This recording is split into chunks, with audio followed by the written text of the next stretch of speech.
500 kilometre சுற்று வட்டாரத்தில் உள்ள மழை கணிப்புகளை துல்லியமாக கணிக்கும் அதிதிறன் கொண்ட கருவிகளுடன் இயங்கும் காரைக்கால் ரேடார் நிலையத்தின் செயல்பாடுகள் குறித்து எமது நாகை செய்தியாளர் சகாதேவன் தரும் தகவல்களை கேட்கலாம்.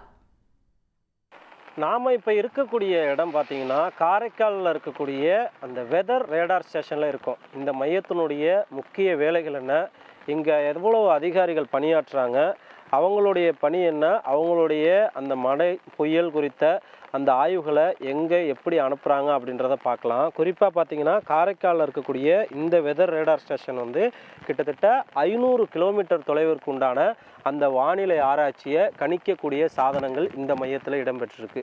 முழுக்க முழுக்க ஒரு பாதுகாக்கப்பட்ட ஒரு மையமாக அமைஞ்சிருக்கக்கூடிய இந்த ரேடார் ஆய்வுத்துறை மையத்தில் கிட்டத்தட்ட இந்திய வானிலை ஆய்வுத்துறையோட டாப்லர் வானிலை ரேடார் நிலையமாக இந்த மையம் செயல்பட்டு இருக்கு.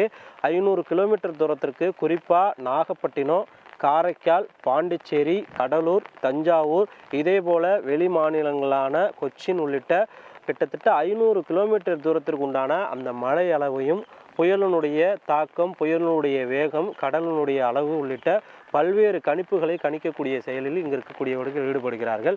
கிட்டத்தட்ட 36க்கும் மேற்பட்ட அதிகாரிகள், ஊழியர்கள் இங்கு பணியாற்றுகிறார்கள். உள்ளே செல்வதற்கு யாருக்கும் அனுமதி கிடையாது.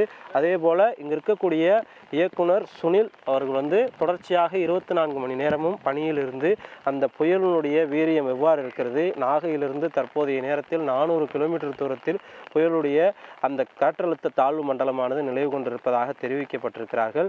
அதே போல் இங்கு இருக்கக்கூடிய ஊழியர்கள் தொடர்ச்சியாக இங்கு பணியில் இருப்பதையும் நம்மால் பார்க்க முடிகிறது.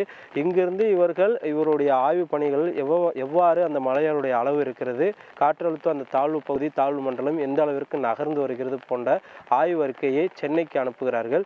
சென்னையில் இருக்கக்கூடிய அந்த ரேடார் மையத்திலிருந்து வெளிப்படையாக ஊடகங்களுக்கு 6 மணி நேரத்திற்கு ஒரு தடவை அந்த ஆராய்ச்சியினுடைய ரிப்போர்ட்டானது கொடுக்கப்படுகிறது. காரைக்காலிலிருந்து சன் செய்திகளுக்காக ஒளிப்பதிவாளர் காலின்ஸுடன் சகாதேவன். உடனுக்குடன் செய்திகளை தெரிந்து கொள்ள சன் நியூஸ் பெல் ஐகானை கிளிக் பண்ணுங்க.